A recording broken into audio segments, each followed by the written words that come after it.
Hola, ¿cómo les va mis colegas cachorros? Espero que se encuentren muy bien. En el video de hoy vamos a revisar el último tema, que tiene que ver con compuestos de coordinación y enlace covalente coordinado. El tema es complicado, es muy extenso y de hecho es tema para una clase completita. Así que voy a darles únicamente una introducción y centrado en el conocimiento de este tipo de compuestos y en cómo podemos encontrar el número de electrones desapareados que son importantes para los compuestos. Así que vamos a ello y los veo al final del video para que puedas pedir apropiadamente. Bueno, pues a darle. Vamos a hablar de la introducción a la química de coordinación. Y con lo que tenemos que empezar es con lo que es un aducto. Entonces se va a entender un aducto como la interacción entre un ácido de Lewis y una base de Lewis, para dar entonces una interacción. Esta interacción puede ser tan fuerte como un enlace o puede ser tan débil como una interacción. Entonces el aducto se va a conocer como cualquier interacción entre ácido de Lewis y base de Lewis.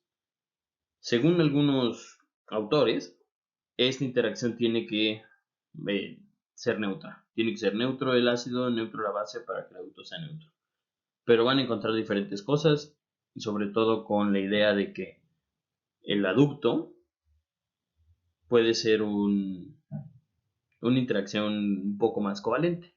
Y si lo vemos desde la teoría de ácidos y bases duros y blandos de Pearson, entonces puede ser cualquier cosa básicamente.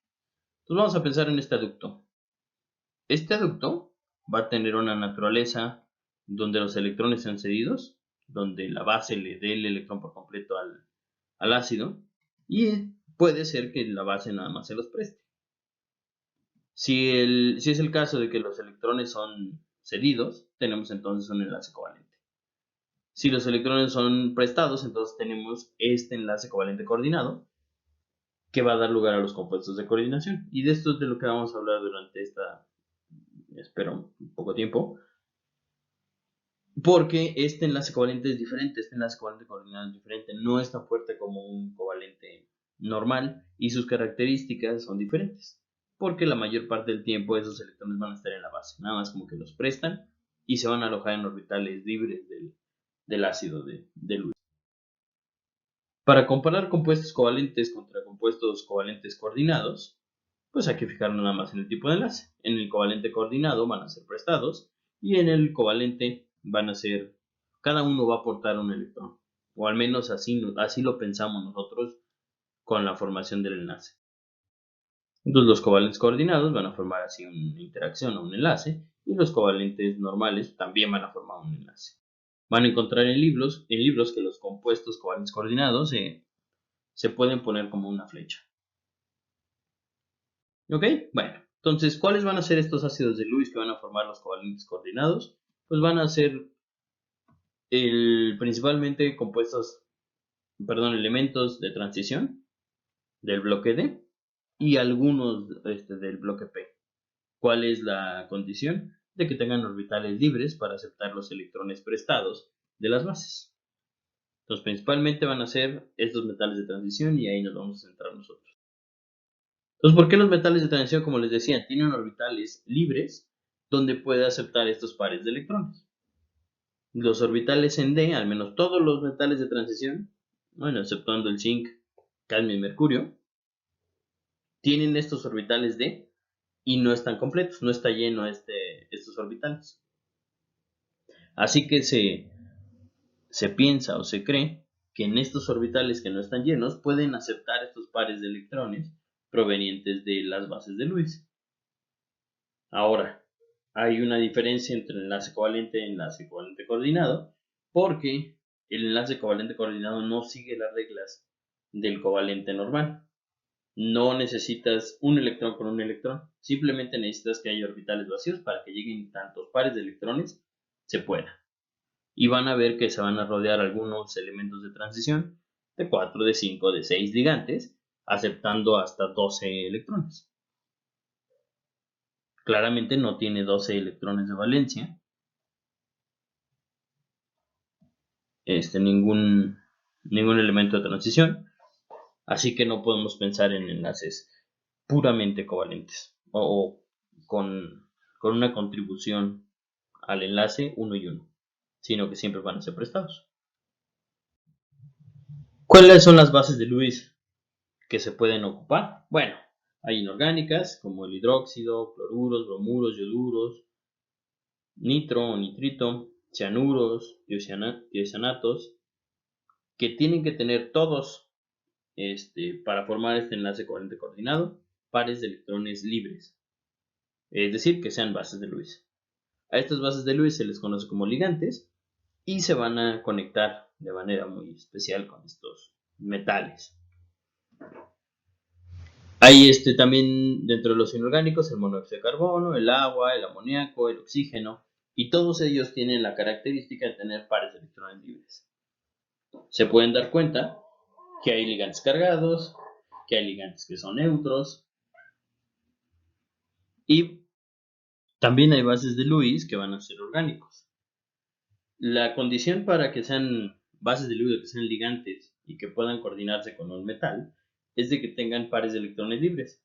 Y los pares de electrones libres generalmente son aportados por heteroátomos dentro de estructuras orgánicas.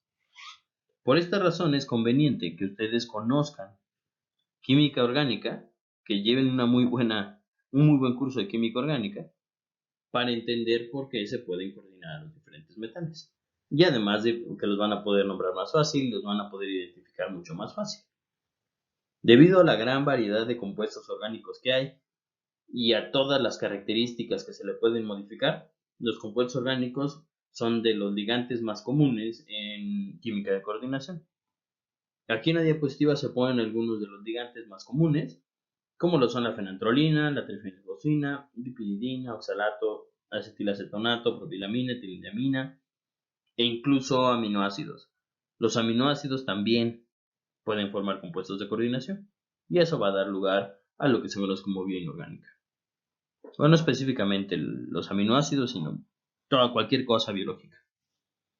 Así que van a ver después que la química de coordinación está involucrada en muchísimos ámbitos y en muchas otras disciplinas. Así que, pues, por eso es importante que lo veamos. Muy bien. Pues lo que les presento ahorita, lo que ven ahí, es un compuesto de coordinación. Es el primer compuesto de coordinación que ustedes ven. Este corresponde a una interacción entre dos compuestos orgánicos, que es la bipiridina. Esta es una bipiridina, esta es otra bipiridina, y ven la interacción que tiene con un metal, en este caso el rutenio. Pueden darse cuenta que también hay dos ligantes aquí, inorgánicos, uno el cloruro y otro el amoníaco, que también van a tener interacción con el rutenio. Dense cuenta que todo este compuesto de coordinación tiene una carga, como si todo esto fuera una molécula. Así se comportan los compuestos de coordinación. Todas las interacciones con el metal, en conjunto, pueden o no pueden tener carga, y se van a comportar de diferente manera en la disolución. Ahora sí, ¿cómo entonces yo identifico el compuesto de coordinación y sus características? Primero, la carga que ustedes vean de afuera de los corchetes corresponde a la suma de las cargas del complejo, que es el metal más los ligantes. En este caso, va a ser la suma, esta carga positiva va a ser la suma de la carga del rutenio más la carga de los ligantes. El rutenio en este caso debe de ser un rutenio 2 más, para que con el menos 1 del cloruro dé 1 más afuera de la molécula, o de toda la molécula. La bipiridina y el amoníaco no tienen carga. Otra característica es el número de átomos que rodean al metal, conocido como número de coordinación. Si contamos el número de átomos que rodea al rutenio, se van a dar cuenta que son 6. Entonces el número de coordinación del metal en este caso es 6. Este número de coordinación va a dar lugar a la geometría. Cuando haya números de coordinación de 6, la geometría adoptada en la mayoría de los casos es octaédrica, como es el caso de este complejo. Ahora sí vamos a nombrarlo, que es la nomenclatura de estos compuestos de coordinación. Para nombrarlo tenemos que fijarnos en la carga, como les había dicho, del rutenio, que es 2, y en la cantidad de ligantes que tiene. Dense cuenta que ahora en esta diapositiva ya le puse un contraion, que es el cloruro, para compensar la carga que tenía positiva toda la molécula. Entonces, ¿cómo se nombra? Se nombra como un compuesto iónico en un principio, con los aniones en primer lugar, y en segundo lugar, pues ya toda la molécula. En este caso se llama cloruro de toda la molécula. Toda la molécula vamos a ver cómo se compone. Se compone de un amín, entonces le pone, a los amoníacos se les pone aminos en compuestos de coordinación. Está compuesto por un cloro coordinado al metal. Se le cambia la terminación uro de los aniones, que están solitos, por una O. Entonces, en vez de ser cloruro, al estar coordinado con el rutenio, se le llama cloro. Y los compuestos orgánicos, cuando son más de uno, se le pone un prefijo, en este caso bis, porque hay dos compuestos orgánicos llamados bipiridina. Es importante nombrar bis, tris, tetraquis, pentaquis, hexaquis a estos compuestos, o este número de ligantes que rodean el metal, porque muchos de los nombres que tienen esos compuestos orgánicos ya contienen un bi en su nomenclatura o en su nombre. Y es el ejemplo de la bipiridina. La bipiridina es esto. Si hay dos bipiridinas, se dice que es bis-bipiridina. Algunas veces se le quita a los compuestos orgánicos la última letra y en vez de decir bipiridina, decimos bipiridina. Pero la verdad, la nomenclatura depende muchísimo del autor y también del concepto que se tenga y del contexto en el que se encuentre. Muchas veces son tan largos los nombres de los complejos que prefieren llamarlos L2 o J5, el nombre que le quieran dar. Y ya, finalmente, se le pone el metal que está trabajando con su estado de oxidación. En este caso es rutenio 2+, que si hacemos la suma de las cargas, menos 1 y más 2, va a quedar este más. Por lo que no es necesario poner que es un monocloruro de amiclorobis rutenio 2. Nada más basta con decir que es cloruro. Si fuera rutenio 3, entonces la carga de toda la molécula sería 2+, y habría dos cloruros afuera. Pero eso se deduce en el momento en el que ustedes le ponen la carga o el estado de oxidación al metal en la nomenclatura. Muy bien. Y está el bipiridin y el rutenio. ¿Qué características pueden tener estos compuestos de coordinación? Bueno, pues son variadas. El color es algo característico de los compuestos de coordinación. Tienen diferente color dependiendo del metal que tienen y dependiendo del entorno que tenga ese metal. Ya les explicaré un poco más adelante a qué se debe ese color. Tienen características redox. Muchas veces los ligantes estabilizan un estado de oxidación, por ejemplo el cobre más, el cobre 2+, que va a ser útil para llevar a cabo la reacción redox. La geometría también es una de las características importantes de los compuestos de coordinación y de lo que nos tenemos que fijar, porque un níquel puede ser octaédrico, pero de repente puede ser cuadrado. Entonces, varían estas geometrías y las características que pueden tener los diferentes compuestos de coordinación. Y otra cosa importante es de que son paramagnéticos, no todos, pero algunos compuestos de coordinación son paramagnéticos. ¿Qué significa paramagnetismo? El paramagnetismo es un fenómeno que presentan las sustancias de tener una interacción importante con un campo magnético. Esta interacción se debe a que tienen electrones desapareados y los electrones desapareados se pueden orientar con respecto al campo que se les puede imponer o que se les está imponiendo externo. Por lo tanto, los compuestos de coordinación pueden o no pueden tener esta interacción con un campo, dependiendo de cuántos electrones desapareados tengan. Y también eso va a ser una característica importante que tenemos que buscar cuando estamos hablando de compuestos de coordinación. Otra más es la reactividad. Dependiendo de las características del compuesto de coordinación, puede ser activo o no puede ser activo para llevar a cabo ciertas reacciones. Ahí en la diapositiva hay un ejemplo de una enzima que iba a llevar a cabo la oxidación, la reducción de oxígeno a agua. En el centro metálico o en el entorno del metal es muy importante de qué ligante se rodea, porque dependiendo de los ligantes que se rodee puede llevar a cabo esta función o no. Recuerden, pueden cambiar los potenciales redox de los metales cuando están coordinados con diferentes cosas. ¿Vale? Y eso se ve también reflejado con la cinética en la que ocurren estas reacciones. Entonces, estas son las características que van a tener los compuestos de coordinación y eso es lo que nosotros vamos a tratar de explicar y de buscar mediante técnicas de caracterización. Muy bien, vale. Las geometrías más comunes para los compuestos de coordinación, dependiendo del número de coordinación, son estas. Cuando se rodea de 4 cosas un compuesto de coordinación, puede adquirir una geometría cuadrada o tetraédrica. Cuando se rodea de 5 cosas, puede ser pirámide de base cuadrada o bipirámide trigonal, BPT.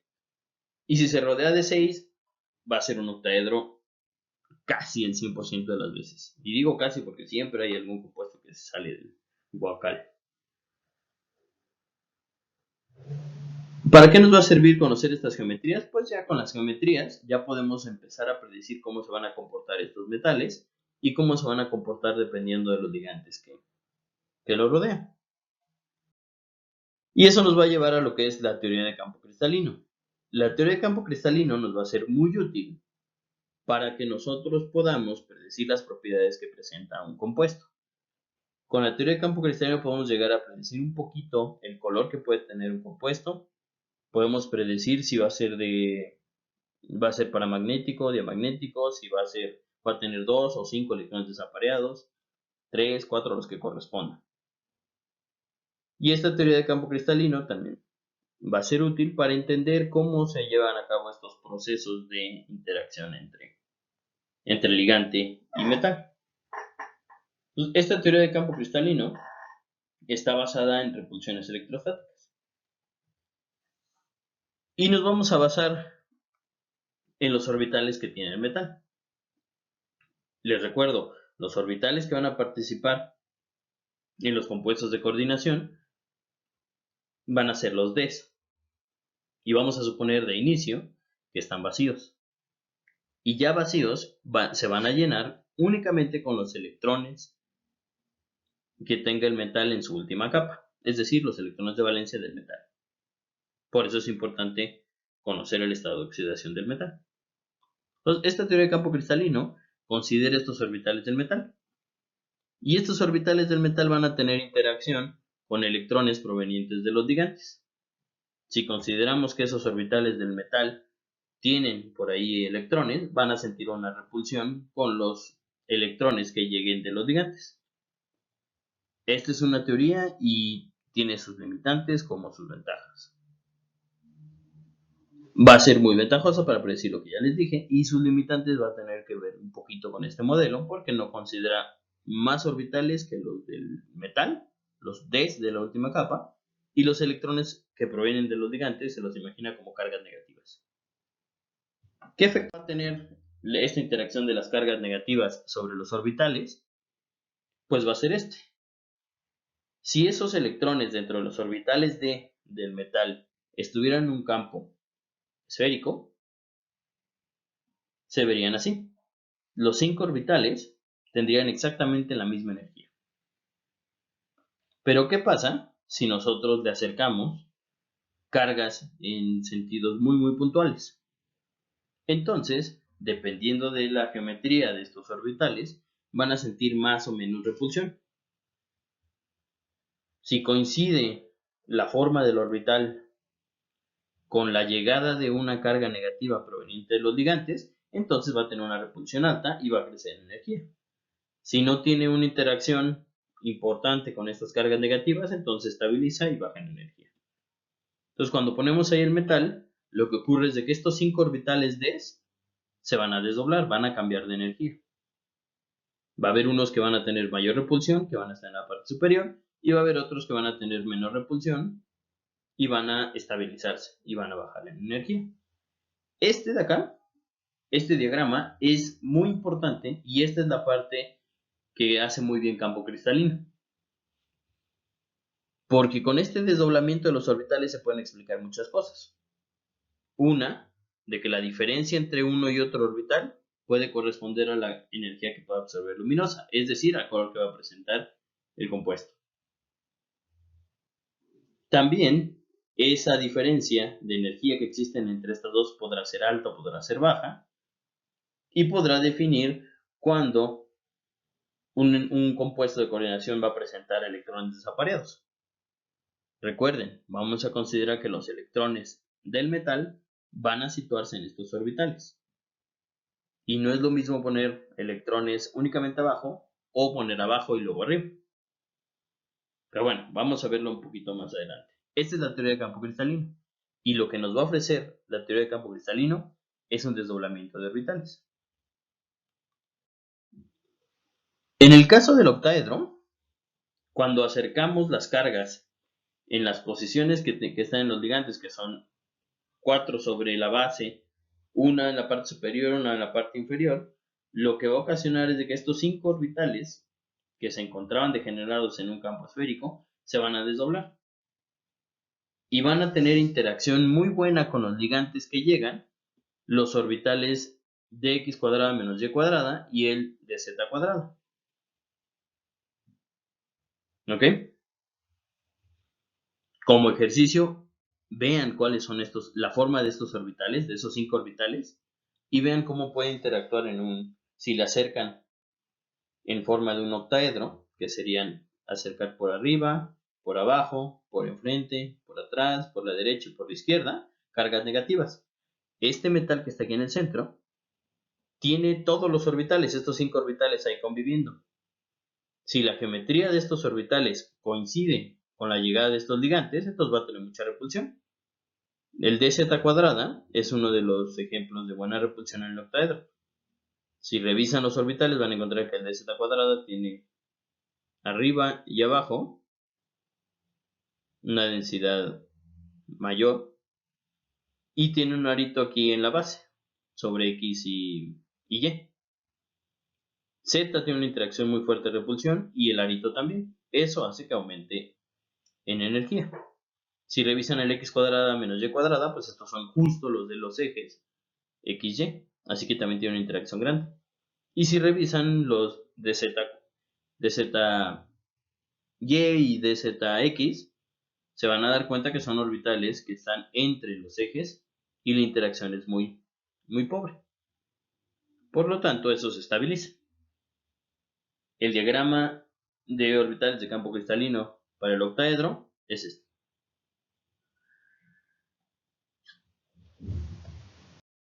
El diagrama de orbitales moleculares para el tetraedro es este de acá. Consideren que para el tetraedro la diferencia entre estos dos orbitales es chiquita, porque el traslape o la llegada con los ligantes o con las cargas negativas es muy débil. Entonces, el tetraedro siempre va a tener un desdoblamiento, que es la diferencia de energía de aquí a acá. Se le conoce como desdoblamiento de campo cristalino, chiquita. Mucho más chiquita que para un octaedro. Y podemos seguir con la siguiente geometría. Para el cuadrado, este es el diagrama de desdoblamiento de campo cristalino. Fíjense que el x cuadrada menos y cuadrada está muy arriba, porque la interacción sobre los ejes es muy grande. Este es para la pirámide de base cuadrada. Y este de acá es para la bipirámide de base trigonal. Y bueno, estas características de los compuestos de coordinación van a afectar sus propiedades ópticas o la capacidad que tienen para absorber en el ultravioleta visible. Se propone que la diferencia entre estos dos orbitales, que se le conoce como desdoblamiento de campo cristalino, se asocia con la energía que puede absorber un compuesto de coordinación. Entonces podemos obtener espectros de absorbancia, como este de la fenantrolina para un compuesto de coordinación, fenolftalina. Lo que van a presentar o lo que se puede medir es la absorbancia contra la longitud de onda y aquí un máximo. Este máximo va a aparecer o va a poder traducirse en energía que existe entre los dos orbitales, o entre la diferencia del desdoblamiento de campo cristalino. También otro proyecto que les había platicado es el paramagnetismo, y ustedes pueden medir los electrones desapareados con una balanza magnética. La balanza magnética lo que hace es poner un campo magnético en la muestra, y si esta muestra se siente atraída, entonces paramagnética, y se mide qué tanto es atraída con una diferencia de masas, más bien una diferencia de pesos, y eso se traduce a la cantidad de electrones desapareados que tiene un compuesto. Así que es una de las características que presentan los compuestos de coordinación. También, como tienen muchos grupos funcionales los compuestos orgánicos que sirven de ligantes, para caracterizar estos compuestos de coordinación se puede utilizar espectroscopia infrarroja y saber entonces qué ligante tienen o si de verdad tienen un ligante o no. Se puede medir con conductividad la cantidad de iones que hay en disolución, y eso va a definir qué cargas hay dentro del compuesto de coordinación. Si es neutro, no va a conducir. Si es una especie que está formando un catión y tiene un anión como contraión, entonces va a conducir como para 2 iones. Si es un compuesto de coordinación que tiene una carga 3 más, necesita un contraión 3 menos o 3 contraiones 1 menos, y eso va a cambiar la cantidad de iones que hay en disolución. Con la conductividad ustedes pueden saber cuántos iones hay en disolución y deducir cuál es la carga de su complejo. Ok, hablemos de estabilidad de los compuestos de coordinación. Con teoría de campo cristalino, nosotros podemos incluso predecir cuándo un complejo va a ser más estable que otro. Y esto lo vamos a hacer revisando la cantidad de electrones que haya en la parte inferior y en la parte superior del desdoblamiento. Entonces, de entrada van a encontrar en libros que se le conoce a EG y a T2G para un octaedro a los orbitales que están en la parte superior e inferior. EG a los de la parte superior y T2G a la de la parte inferior. Los nombres provienen de unas de simetría y es un poco más complejo. Nada más tengan en mente que se les llaman a los de arriba EG y a los de abajo T2G. La diferencia entre EG y T2G se le conoce como 10 de Q o energía de desdoblamiento de campo cristalino, y esta es la que se asocia un poquito con la absorción de energía luminosa. Para conocer la estabilidad de los complejos, se considera arriba de lo que se marca aquí como un 0, como 3 cuartos del 10 de Q, y debajo como 3 quintos de 10 de Q arriba y 2 quintos del 10 de Q abajo. Así que los electrones que se encuentran en la parte inferior estabilizan a la molécula y los que se encuentran en la parte superior desestabilizan un poco a la molécula. La energía de estabilización de campo cristalino se va a calcular como el número de electrones que hay en eje por 6 menos la cantidad de electrones que hay en T2G por 4. Entre más negativo es este valor, el compuesto tiende a ser más estable. Y para comprobarlo vamos a hacer una relación entre un vanadio 3 y un níquel 3. ¿Qué compuesto va a ser más estable? ¿O qué compuesto se espera que sea más estable? Y lo que tienen que hacer ustedes es tomar al vanadio, tomar al níquel, ver cuál es su estado de oxidación, cuántos electrones tiene en su última capa y acomodarlos en orbitales octaédricos. Entonces vamos a ver.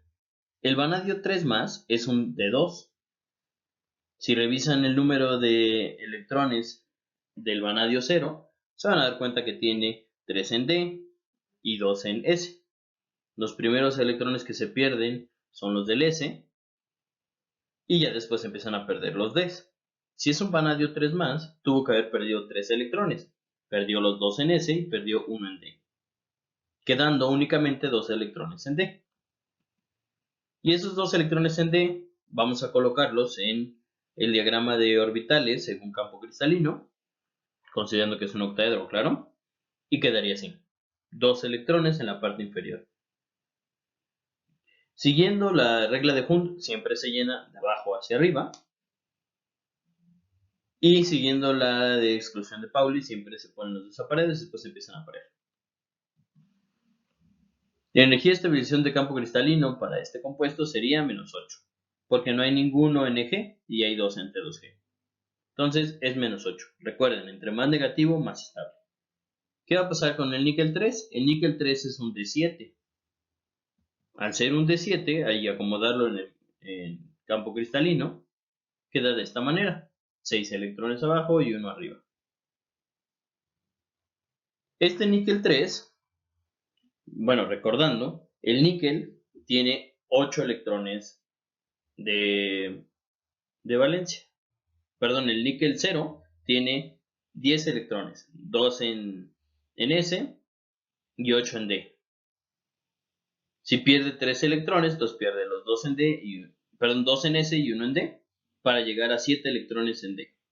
Esos 7 electrones se tienen que acomodar en los orbitales octaédricos para que quede un acomodo de esta manera. Y ya, si queremos ver qué tan estable es en comparación con el vanadio, pues hacemos la cuenta. Es 1 por 6, que es la de estabilización en eje, menos 6 por 4, y les va a dar menos 18. Ese menos 18 es más negativo que el menos 8 del vanadio, por lo tanto se espera que un níquel 3 más sea más estable que un vanadio 3 más. Y así pueden tener una idea de qué compuesto es más o menos estable con esta energía de estabilización de campo cristalino. Veamos ahora cómo se desdobla el campo. Cómo es que la diferencia entre el T2G y el EG puede ser grande o puede ser chiquita. Entonces recuerden que tenemos los 5 orbitales D degenerados. Cuando acercamos los ligantes, estos pueden desdoblarse, pero hay dos posibilidades: que se desdoblen poquito o que se desdoblen mucho. A los que se desdoblan poquito se les conoce como ligantes de campo débil, porque desdoblan poquito el campo. Los ligantes que logran desdoblar muchísimo el campo se les conoce ligantes de campo fuerte. Y esto se va a ver relacionado con la energía que absorben o con el 10 de Q entre los dos orbitales. En el caso del desdoblamiento pequeño, puede ser tan pequeña esa energía que un electrón va a preferir ponerse en el eje que aparearse con uno de T2G. Y en el caso del desdoblamiento grande, es muy difícil que un electrón se coloque en el eje sin haberse apareado antes con los T2G. Y vamos a verlo como un ejemplo. Vamos a verlo para un D4. Cuando tenga el desdoblamiento pequeño, cuando tenga el desdoblamiento grande. Un D4 pueden ser diferentes metales, recuerden. Con que tengan 4 electrones en D, ya podemos hablar de cualquier compuesto de coordinación que es un D4. Muy bien, si quieren puede ser un cromo 2 más. Puede ser un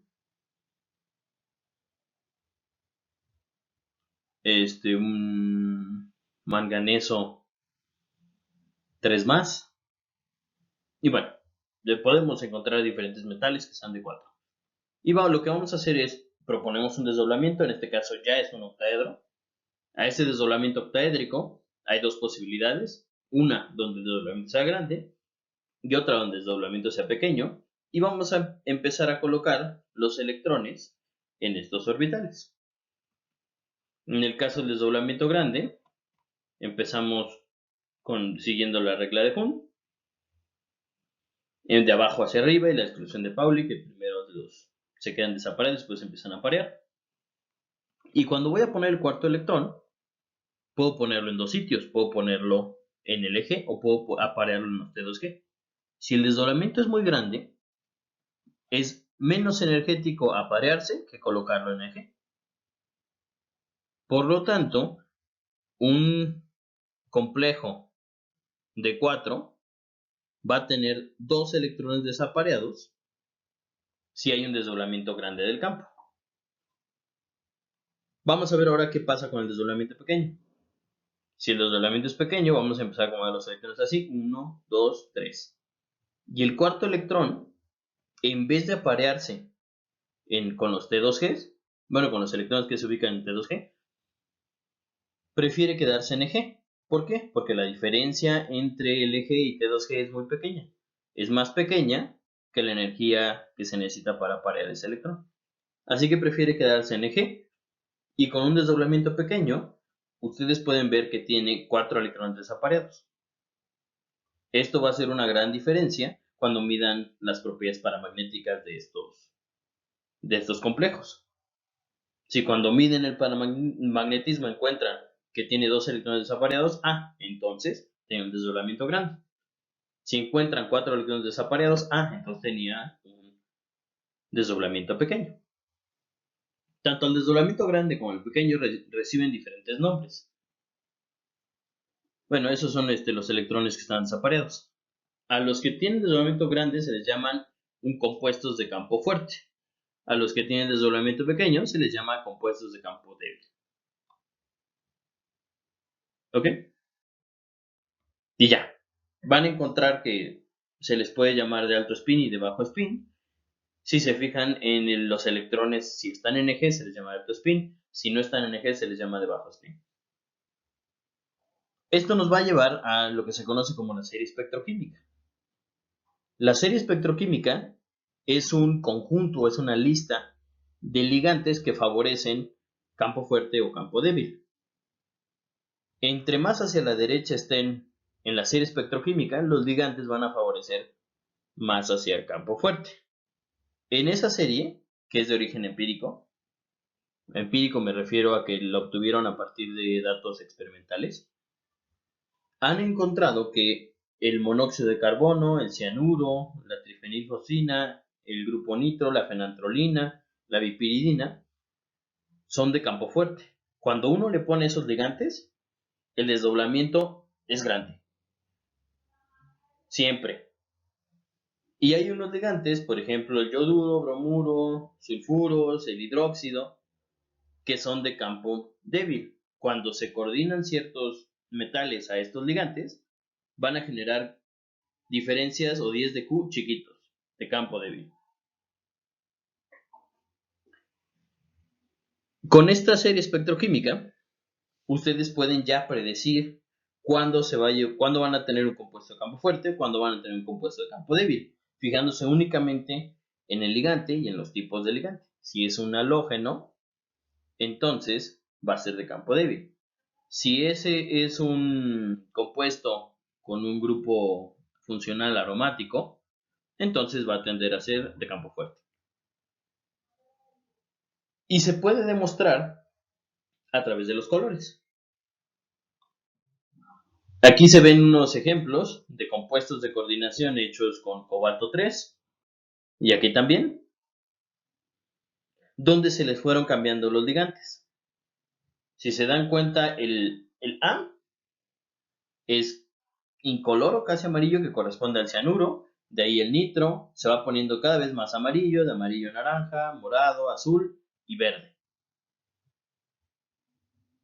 Esta serie espectroquímica que ustedes ven acá va en directa relación con la capacidad de absorber los colores. Si relacionamos el color con el 10 de Q, se van a dar cuenta que los de campo fuerte tienden a ser más amarillos y los de campo débil tienden a ser más verdes, y que van cambiando según los colores del arco iris, tal cual. Y tienen que saber que un color que nosotros vemos es el reflejo de los que no absorbió una disolución, un complejo, la pared, lo que ustedes quieran. Lo que nosotros vemos es el color complementario. Por lo tanto, el amarillo que se ve aquí, que nosotros vemos, la disolución amarilla, en realidad absorbió violeta. El verde que nosotros vemos aquí, en realidad absorbió rojo. Y si no, revisen el círculo cromático. En el círculo cromático se ven los colores, y el que esté del lado opuesto corresponde al complementario. Y es por eso que ustedes pueden decir que si se ve verde, absorbió rojo. Si se ve azul, absorbió naranja. Si se ve morado, absorbió amarillo. Si se ve naranja, absorbió azul. Y esto correlaciona directamente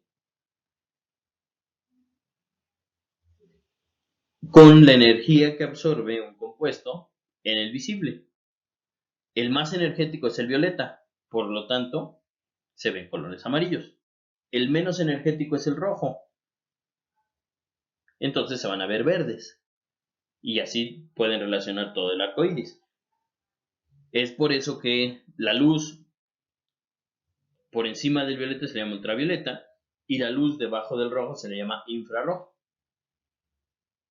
Eso espero que ya lo hayan relacionado. De hecho, ya lo vimos cuando vimos el espectro electromagnético. Entonces, pueden darse cuenta que el que absorbe mayor cantidad de energía, mayor energía, ¿sí? Es el amarillo. Son los cianuros, campo fuerte.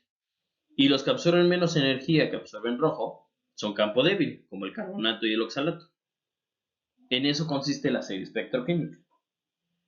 Con esto ustedes ya pueden predecir, con el puro color, si va a ser de campo fuerte o campo débil.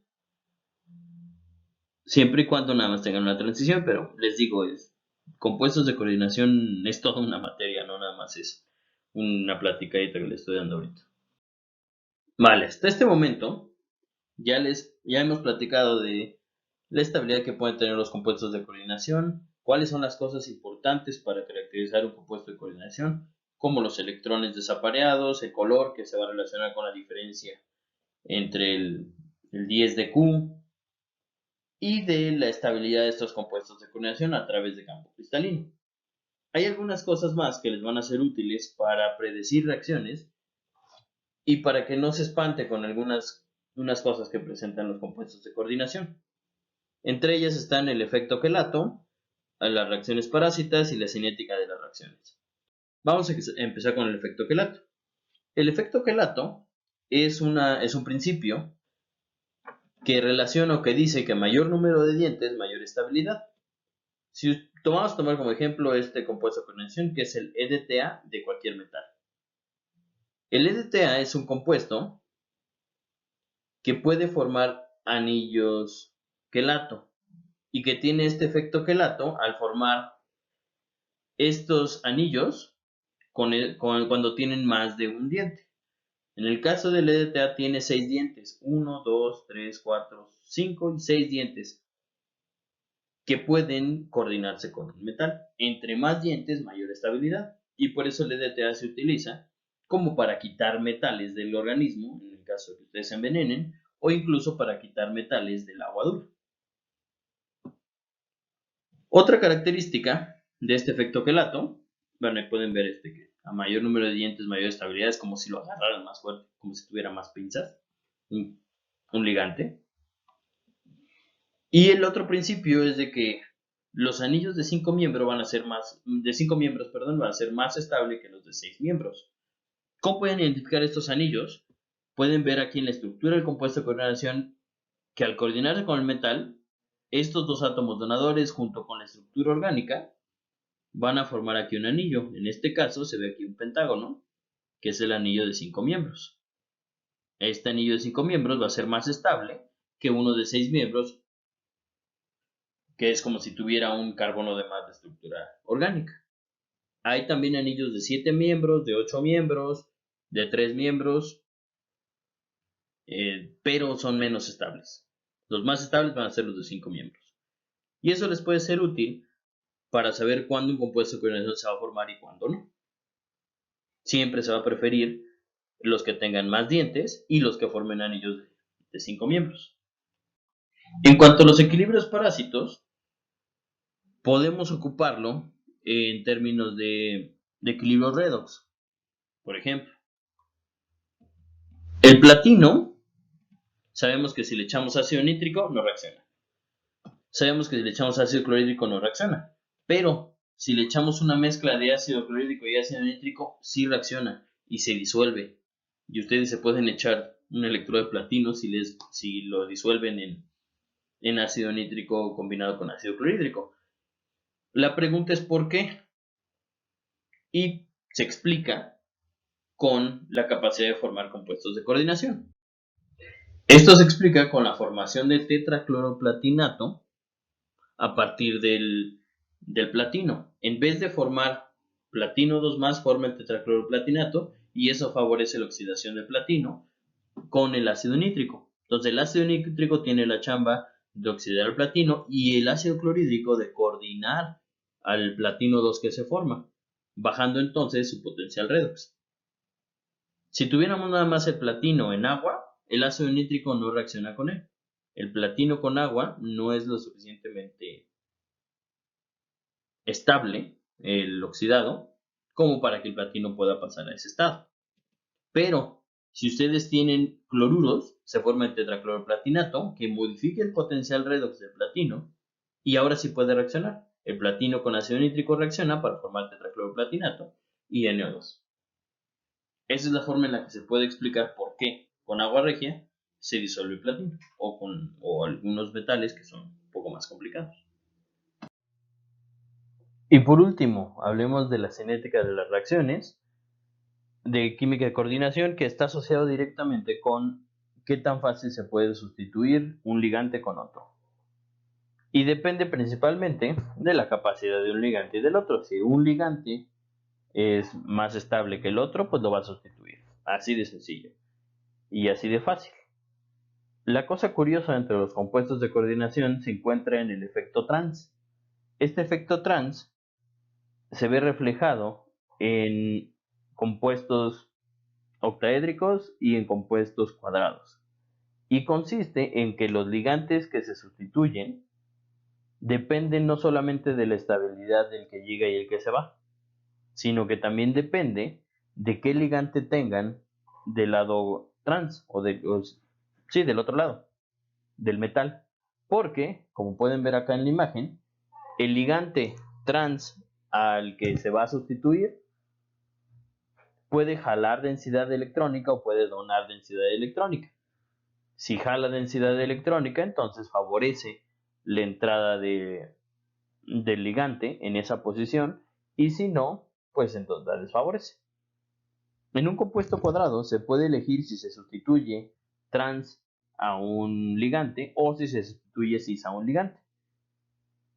Es decir, si se sustituye al que está del otro lado o al que está a un ladito. Los que están a un ladito se les conoce como cis y los que están del otro lado se les conoce como trans.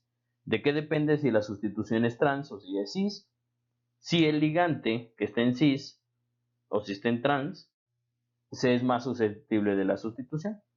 Y entonces muchas de las cinéticas y muchas de las preparaciones de compuestos de coordinación dependen o se pueden hacer sustituyendo de diferente manera los ligantes en un cuadrado.